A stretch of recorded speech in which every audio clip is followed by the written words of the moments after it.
everyone, and welcome back to my channel. So we'll be continuing the discussion of the principles of materials development as part of the instruction for the instructional material development and evaluation, course.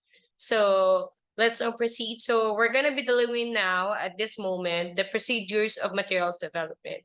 So what do you mean by procedures of materials development? So before you craft with a material development, you need to undergo the following procedures. So first one that you're going to be dealing with is needs analysis. So you need to look into the needs analysis. What do you mean by needs analysis? This is the first step in materials development that involves conducting a needs analysis. These involves the target audience, the language proficiency levels, the learning goals and specific needs, the information, the content, the structure and focus of the material. So what do you mean by needs analysis in a small, the ECS way to understand it? Needs analysis is basically more of the standard of learning that you would like to put into your learning material. So usually if it's from the Department of Education, some needs analysis, we try to get it from their competencies, the learning competencies set by the Department of Education. But if it's in college, we have what we call syllabus. So before you come up with a learning material, you need to have first a syllabus, and that syllabus is crafted from the and integrated from the curriculum mapping set by the program that you are enrolled with.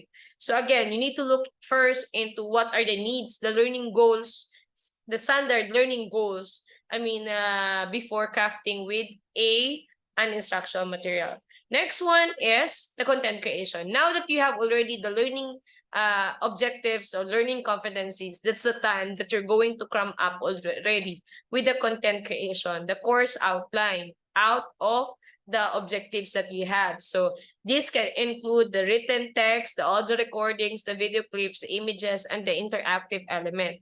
So what do you mean by that? It depends, because if the learning material that you're crafting is a textbook, of course, you're going to be needing a text. Now, if you're crafting with a learning material that is for blogging and for a video presentation, of course, you need an audio recording, the video clip, images, and other interactive elements. So still depending, depends on what form of instructional material are you dealing with. And that's the time that you get information. So content creation is basically more of getting information from the different instructional material also, because it's not enough that you have what you know only, because the tendency of that is madadali ka naman sa copywriting or the plagiarism. So basically, you need to look into other references at the same time for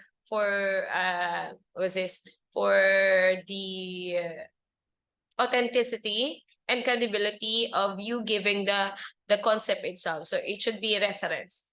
Okay. Next one is sequencing and designing. So what do you mean by sequencing and designing? Once the content is developed, the information were gathered already, it needs to be organized in a coherent and logical sequence. The design of materials, whether in print or digital format, should be visually appealing and user-friendly. So what do you mean by that?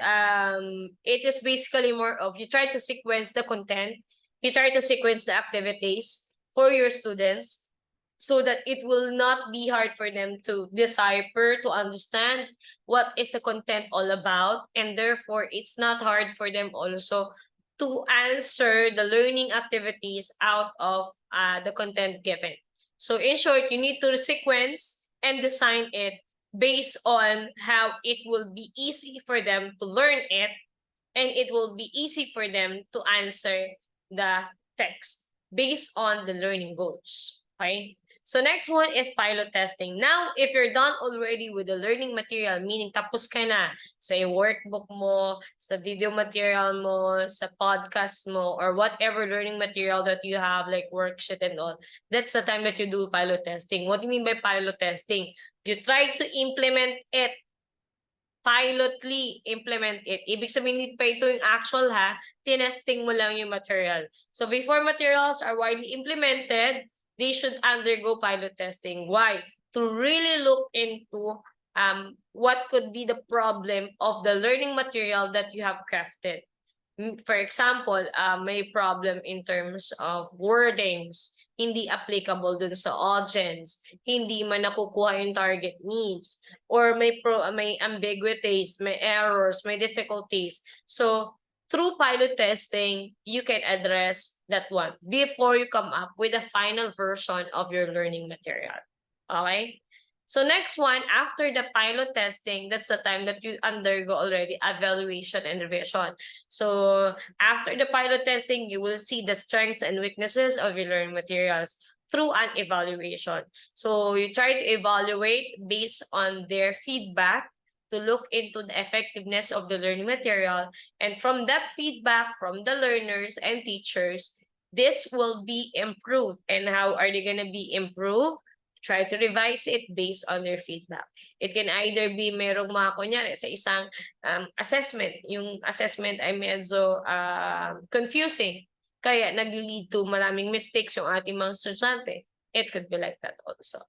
Okay? So, another one, if you're done already with the revision and the evaluation, this time, you're going to be looking into training and support. Teachers training and support is basically being provided to the teachers, to the ones who are crafting learning materials, for them to put another effective way on how to put it into the classroom. How are they going to adapt them to the needs of their students? Kapag may mga kulang yung learning materials mo, teachers training and support will help you fill in the gaps of the learning needs.